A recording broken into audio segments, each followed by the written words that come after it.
this. And there's quite a bit of things that you don't know about me or my parents or my father. So I'll tell you a little bit about my dad. My dad was signed with the Brooklyn Dodgers, and then he had an injury with a wave, so he dislocated his shoulder.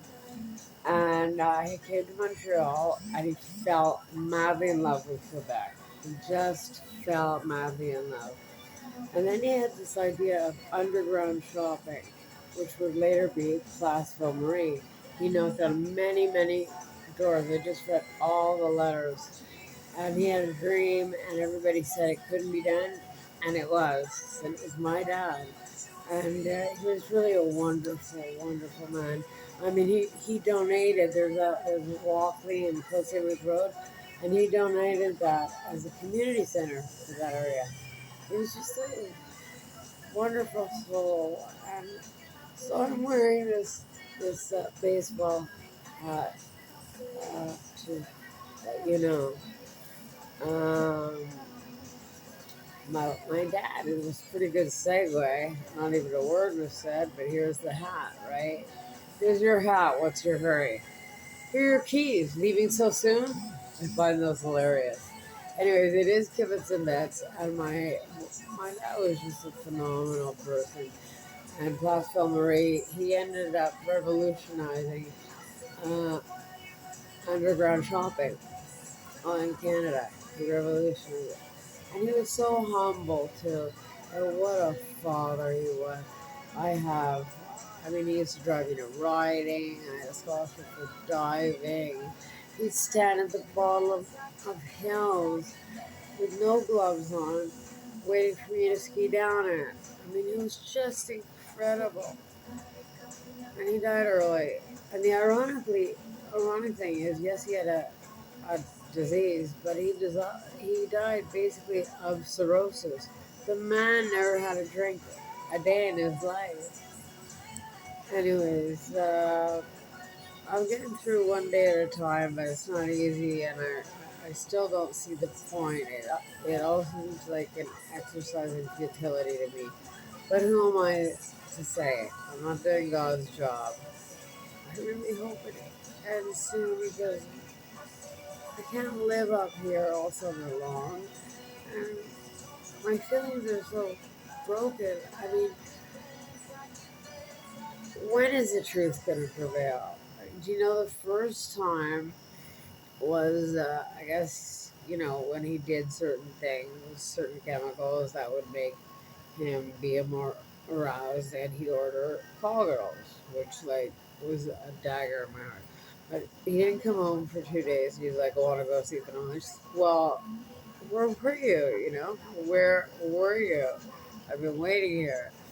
And all of a sudden, he gets this look in his eye and he takes off. A day later, I hear knock, knock, knock on the door. Madam Salama, it was the police. He had gone there and said I had to become increasingly violent over time, and I kicked him in his shin and his foot. So I ended up going for 3 days. The first day at Bordeaux was hell. I just took my pins out, or, and they took away the bandage, so I had to hold my hand together. No painkillers, no Tylenol. It was just I never knew a person could be like it was torture for me. But there's one that's worse. So I'll tell you about that later. Anyways, yeah, that's the story. Here's just quick another one, okay? I gotta tell you. So we went down to walk the dogs, and he's like, "Oh, honey, you look so cold. Why don't you go inside and I'll walk the dogs?" So I'm like, "Sure, you don't mind? I'm really cold." Then I look out because I'm staring into space at this point. I look out. He's on the phone. I go running. I go, "Who are you on the phone with?" And he's like, "Police, police. She's crazy. She needs help. She needs help." Again, I get taken away. Taken away again.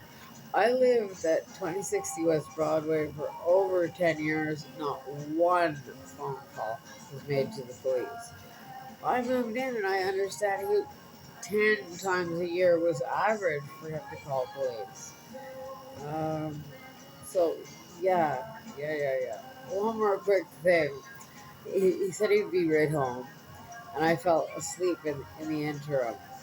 And so the cops break down the door, and yada yada yada. I was showing them their videos. Nothing's wrong with me. The fireman came in and said if she wanted to commit suicide, she'd never be this alert. Come on, guys, we're out of here.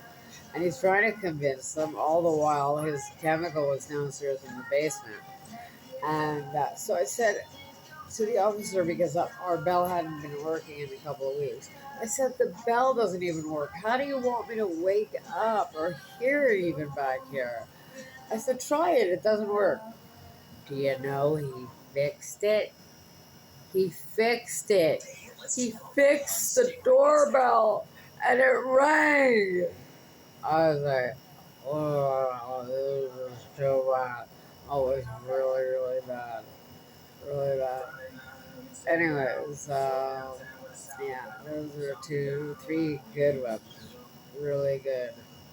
I should have known we were running across the street, both of us, and there was a puddle. He shouts out, every man for himself. I laughed a lot about that, but how true it became. Anyways, take care, take care, take care. Kibbits and bits, kibbits and bits, kibbits, a bits, kibbits and blitz. I'm told to sounds like too much like mine. I'll take it. Like you took all my stations, and I saw really high views last night. I was shocked. But I mean, I know. If you want to ever see my videos, and you just catch this by chance, I am Kivitz and the Captain, Knife Man, Caribbean Queen, Richie. There's quite a few. So Daft Punk, Daft no Punk, Das Boot, all that. Those are all my playlists. And don't forget, if you go back, I guarantee this we weren't doing anymore. I brought this back, and of course there's this, and it's all me. It's all me. Where's my cut? I don't need a cut as long as I can just kibitz with you. So there's Kibitzin now out there. I hear Kibitzin.com. Uh, I'm okay. God is gonna see me through this. He just better, Ariana. I've never suffered so much in my life. But people have it so much worse all around the world, so how dare I complain? But it is all relative. Give it to Vince. Give him the Anne Ryan Solomon. See you tomorrow.